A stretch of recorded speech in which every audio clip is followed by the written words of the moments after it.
Cinderella from LearnEnglishWithJohn.com. Once upon a time, there was a beautiful girl called Cinderella, and she had two ugly stepsisters who were very unkind, who made her do all the hard work.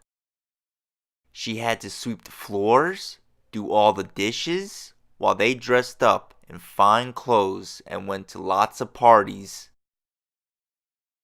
One day, a special invitation arrived at Cinderella's house. It was from the royal palace. The king's only son was a truly handsome prince, was going to have a grand ball. 3 girls were invited to come. Cinderella knew she wouldn't be allowed to go to the ball, but the ugly sisters, they were excited.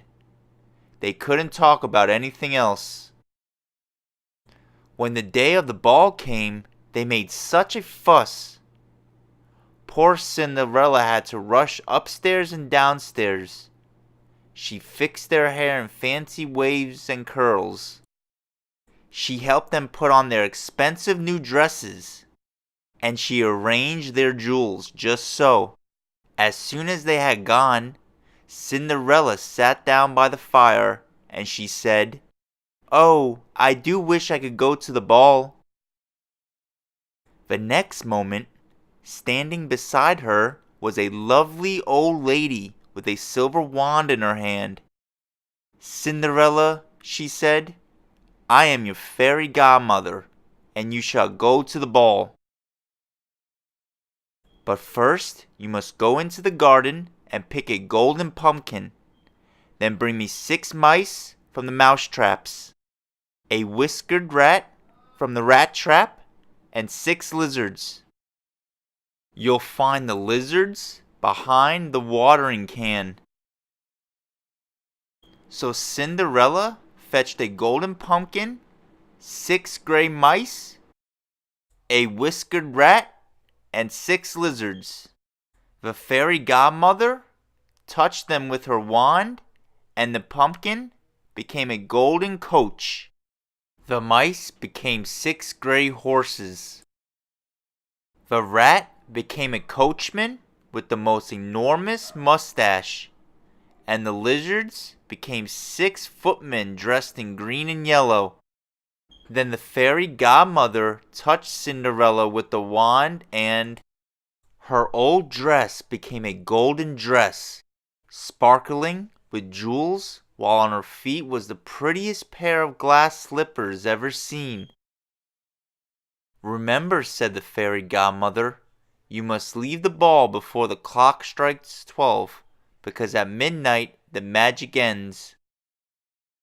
"Thank you, fairy godmother," said Cinderella, and she climbed into the coach.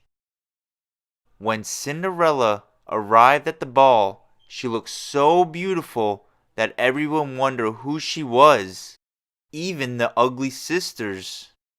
The prince, of course, asked her to dance with him, and they danced all evening. He would not dance with anyone else.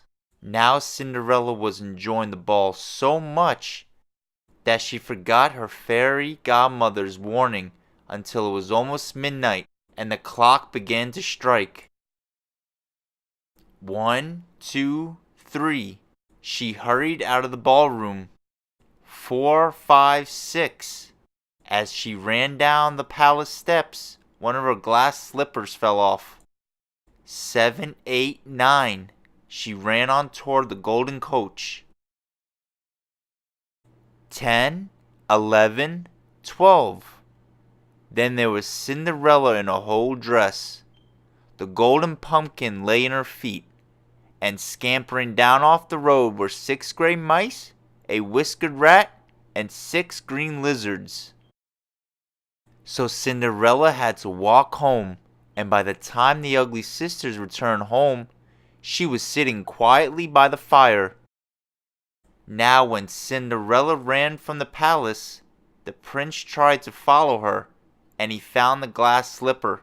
He said, "I shall marry the beautiful girl whose foot fits the slipper, and only her." In the morning the prince went from house to house with the glass slipper, and every young lady tried to squeeze her foot into it, but it didn't fit any of them. At last, the prince came to Cinderella's house. The first ugly sister tried to squash her foot into the slipper, but her foot was too wide and fat. Then the other ugly sister tried, but her foot was too long and thin. "Please," said Cinderella, "let me try." "The slipper won't fit you," said the ugly sisters. "You didn't go to the ball." But Cinderella slipped her foot into the glass slipper, and it fit perfectly. The next moment, standing beside her was the fairy godmother. She touched Cinderella with the wand, and there she was in a golden dress, sparkling with jewels, and on her feet was the prettiest pair of glass slippers ever seen. The ugly sisters were so surprised that for one they couldn't think of anything to say, but the prince knew what to say. He asked Cinderella to marry him. And then there was a happy wedding. Everyone who had gone to the ball was invited, even the ugly sisters. There was wonderful food, lots of music and dancing. And the prince, of course, danced every dance with Cinderella. He would not dance with anyone else. Visit www.learnenglishwithjohn.com to receive 2 free ebooks. Make sure you subscribe and like this video. Thanks for watching.